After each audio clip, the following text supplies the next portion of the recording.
It's Sierra, and it's good to be back this week. I am back this week to give you an update on my 1 week versus 1-year-old partial dreadlocks. For those of you that are new to this channel, I did just install a whole new row of partial dreadlocks about a week or 10 days ago. I will link that video up here in case you are interested in seeing how to use the twist and rip method to install your dreadlocks.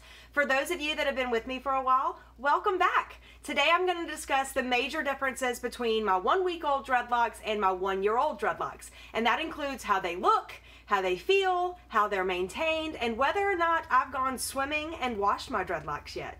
So first thing up is, what do they look like? So my baby dreadlocks are this top row up here, and you can see, if I get some of this other hair out of the way, you can see that they are much thinner as opposed to the mature dreadlocks that I have underneath. So I've got brand new dreadlocks here, about a week old, and then I've got 1-year dreadlocks here. And you can see that the thickness is significantly different here. So I'll try to get in a little bit closer so that you can see them. But yeah, so I've got mature, this is 1-year-old, and this is about a week, maybe almost 2 weeks old here with these. And the biggest thing that you'll notice, and that so many people say with brand new dreadlocks, is they're so fuzzy, they're so frizzy. And yeah, that's just kind of part of it. You can see with mine that I do have a ton of frizz in with the hair here. Let's see if we can get some focus. Let's get all this other hair out of the way. But so you can see in here just how frizzy these dreadlocks really are. And that's just part of baby dreadlocks. Before the hair has truly matured and started locking in on itself and starting pulling all that hair back into mature knots, the ends of it just kind of slips out a little bit, and it creates these nice frizzy little guys. With that being said, I have maintained my dreadlocks once since I've installed them. Grabbing my crochet hook, sorry. But I used this crochet hook here. It's got a little lasp closure that you can see here. And I just pulled in a lot of the loose hair around my dreadlocks. I have a full video on maintaining dreadlocks that I will link up here in case you're interested in seeing it. But if you just want to see what it looks like to pull in a little bit of the loose hair, I will do a little bit of that for you guys now. Forgive me, I don't have a more detailed camera, so I will do the best I can to get you some detailed shots in this, but just bear with me. So as you can see, this is some of the loose hair around this dreadlock that I am talking about. I'm pulling it down with my finger, and I think maybe you can see it there between my finger and the dreadlock. I'm going to try to pull some of this in to show you what it looks like. So the first thing that I do is find up towards the base of the dreadlock where some of that loose hair starts. And we're just going to work on getting it all pulled in. So I'm just going to grab a chunk of it here in between my fingers. I'll take my clasping crochet hook here, and we're just going to pull loose hair. We're going to insert the crochet hook into the dreadlock. We're going to add the hair in our fingers to the clasp, and we're going to gently pull it through. And then I've got a section of loose hair now on the other side of the dreadlock. And what I'm going to do is I'm just going to continuously wrap this around the dreadlock, adding loose hair to it as I go down the length. I'll take my crochet hook, I'll insert it into the dreadlock, I will add the loose hair to the clasping hook there, and I will gently pull it through. I will pull all the loose hair around.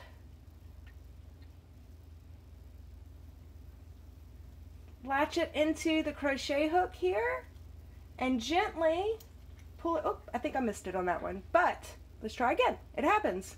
So you've got the loose hair here.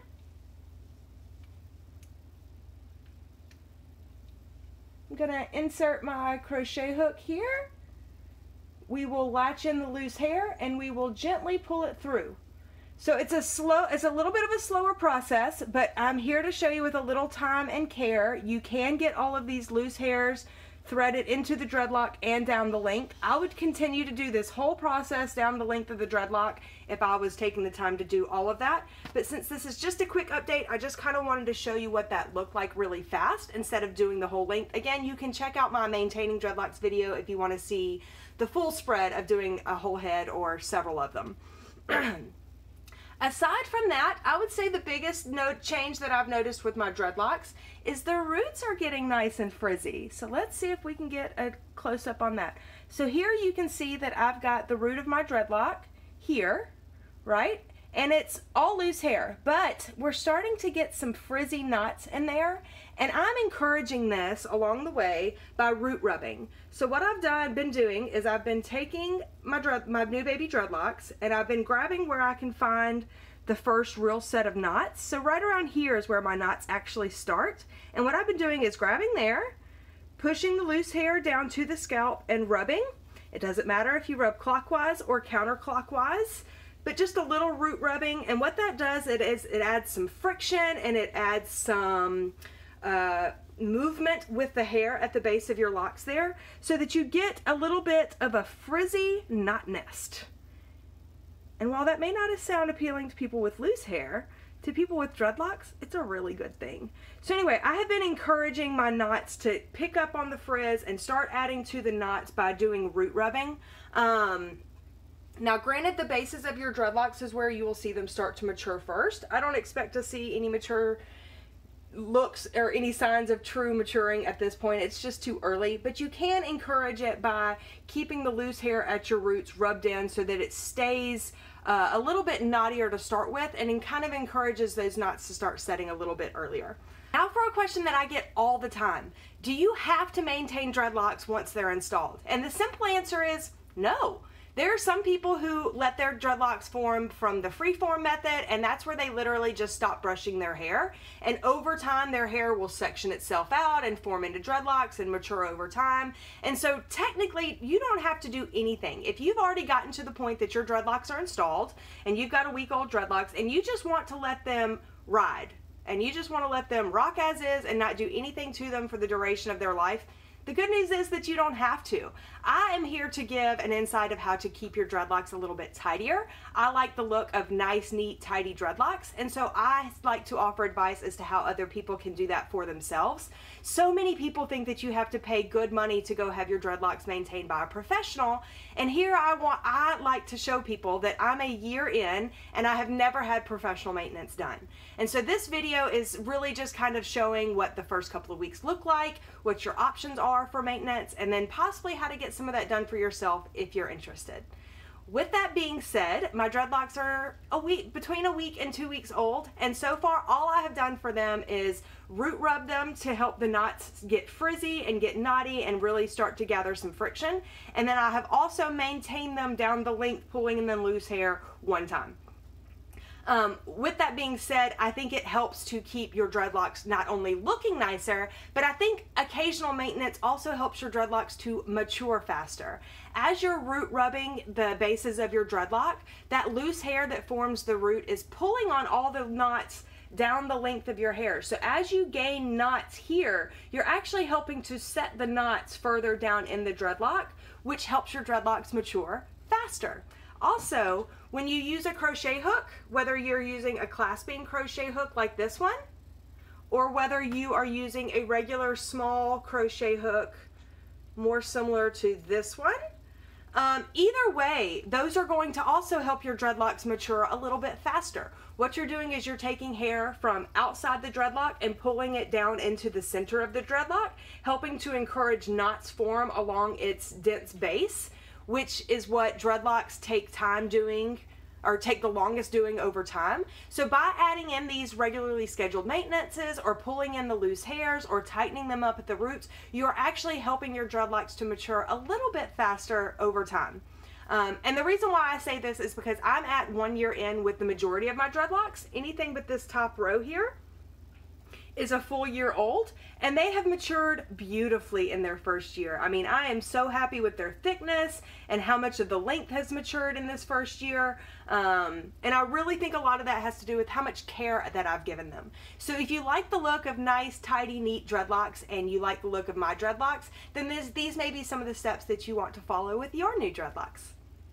All right, and the last area I really want to touch on with my new baby dreadlocks is, have I gotten them wet yet? And the answer is, heck yeah, I live at the beach.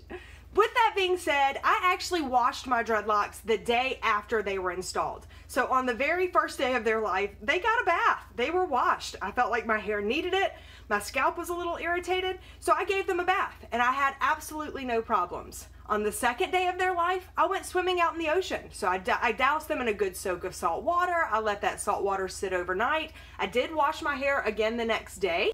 But as you can tell, with all of that, I haven't seen any knots slipping. I'm not having the problem of the knots just my dreadlocks unraveling here at the ends. I don't have any large gaps between the knots down the length. So I'm having absolutely no issues with getting my dreadlocks wet this early in the stage. I know there are some people that have the argument that you should wait to get your dreadlocks wet, that the water can induce slipping in the knots and cause some of your dreadlocks to almost sort of fall out. If you happen to get your dreadlocks wet and that happens to you, then by all means, hold off on getting them wet until you can figure out what's going on with them. But if you're not seeing any issues with your dreadlocks, then I don't see any reason to hesitate washing them when you feel like they need it or going swimming when you want to. I do have an entire video dedicated to swimming with dreadlocks. I will make sure to link that up above because there is definitely a difference in swimming in man-made bodies of water versus naturally occurring bodies of waters as far as the health of your dreadlocks. So if you're interested in doing a lot of swimming with your dreadlocks this summer, definitely check that video out. It's got some good pointers in it. Aside from that though, I really haven't had any trouble. I have washed my hair 3 times. I have gone swimming with it in the ocean twice. It's been about 12 days, so they have had plenty of exposure to water. And so far, I'd say I've got some pretty happy and healthy babies. Well guys, that just about wraps up this entire update on my 1-week versus 1-year-old dreadlocks. If I've missed any questions or if you have any questions that I didn't answer, please drop them down into the comments down below. I'd love to hear from you, hear a little bit about you and hear where you're from. And absolutely, I'd love to get those questions answered for you. So by all means, drop them down below. Give me the chance to get those answered for you. If you've liked this video and the update on my new baby dreadlocks, give it a big thumbs up down below. If you'd like to stay in tune with more dreadlock updates, I tend to do these about every 2 weeks or so, then hit the subscribe button. I'll be back before you know it, and until then guys, I hope you take care, be well, and keep it simple.